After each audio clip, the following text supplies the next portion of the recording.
Hello, Jamaica. This is Mark Golding, President of the People's National Party and Leader of the Opposition.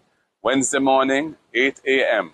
in Old Harbour, we will be renewing our protest against corruption in the country, focusing at this time on the appointment of somebody to run a key law enforcement agency who we feel ought not to be eligible for that position because he has already indicated his position on a key investigation of the Prime Minister's affairs, which the FID is responsible now for dealing with, and somebody who has no law enforcement experience and really ought not to have been hired for such a position.